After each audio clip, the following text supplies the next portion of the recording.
महाराज जी के आज के विशेषांक में रक्षा सूत्र परिवार के सभी सदस्यों का हार्दिक स्वागत है।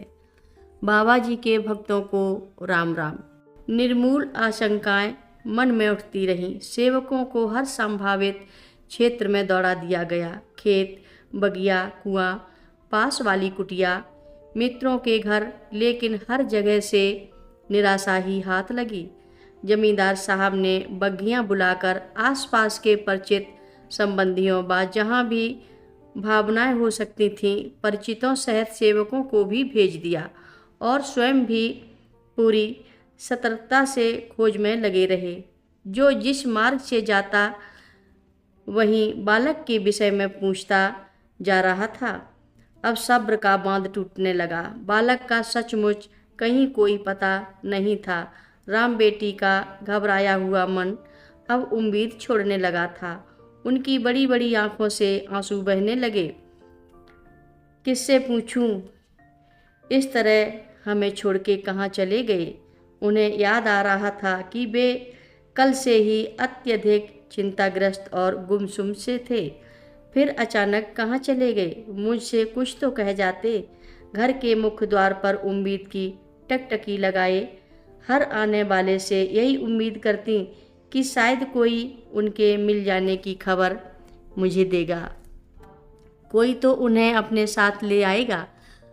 पर हर बार हर व्यक्ति निराशा भरी बातों के साथ खाली हाथ ही लौटाता। दोपहर होने को थी, परंतु अभी तक बालक लक्ष्मी नारायण का कोई पता नहीं था।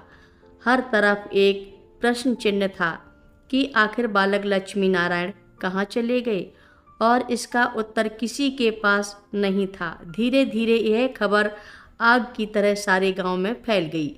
जिसे भी पता चला, दुखी होकर उसने अपने स्तर पर खोज करने की पूरी कोशिश की, पर हर तरफ एक ही निराशा थी। अकबरपुर के जमींदार सुप्रसिद्ध देवाचार्य दुर्गा प्रसाद शर्मा जी के ज्येष्ठ पुत्र बालक लक्ष्मी नारायण शर्मा न जाने कहाँ चले गए हैं। यह खबर बादाम बांस गांव तक भी पहुंच गई। श्री रेवती राम जी को जैसे ही इस बात का पता चला, वे कुछ परिचितों सहित अकबरपुर पहुंचे। किसी को कुछ समझ में नहीं आ रहा था आखिर किस कारण बालक ने घर परिवार को त्यागने का इतना कठिन निर्णय ले लिया है। कुछ उम्मीदें व धैर्य बंधाते हैं घर लौटने लगे। घूंघट की ओट में बिटिया राम बेटी को देखते ही उनका कलेजा मुंह में आ गया। मुरझा सी गई थी बिटिया। मन तो हो रहा था उसे अपने साथ वापस ले चले, पर इस समय ऐसा मौका नहीं था जब वे सिर्फ अपनी पुत्री के बारे में सोचते। दुर्गा प्रसाद जी के हृदय में जो बीत रही होगी उसका अनुमान लगाकर वे चुप रहे और बिटिया को प्रेम से समझा बुझाकर वापस लौट आए। बादाम बांस वाले घर में हताश व चिंतित माँ, दोनों चाचा बुआ और छोटी बहन इस निराशाजनक स्थिति में हर संभावना आशंकाओं के विषय में चर्चा कर एक दूसरे को समझा रहे थे। रेवती राम जी के लौट आने पर उत्साहपूर्वक कुछ जानना चाहते थे, पर समय के इस अदृश्य भंवर में शंकाओं के अतिरिक्त कुछ नजर नहीं आता था। अपनी नन्ही सी बिटिया राम बेटी के बारे में सोचकर माँ जैसे दुख के सागर में डूबती जा रही थी।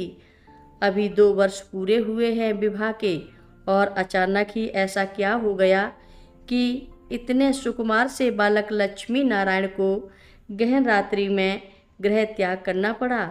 सुना है वे अपने साथ कुछ भी नहीं ले गए, जहाँ तक कि पैरों में उनके जूते भी नहीं थे। नन्हे कोमल से बालक को तो मार्गों का भी पता नहीं होगा। यह सब सोचकर परिवार के सभी सदस्य दुखी और हताश हो चुके थे। कथा लंबी है, आगे की कथा सभी भक्तों को अगले भाग में सुनाएंगे।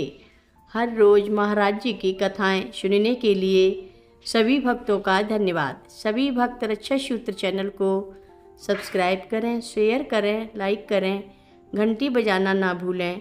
कमेंट बॉक्स में लिख भेजें जय नीव करोरी बाबा जी महाराज। सभी भक्त मिलकर बोलो नीव करोरी बाबा जी महाराज की जय जय बोलो। सिद्धि माता की जय जय बोलो। जय श्री राम बोलो।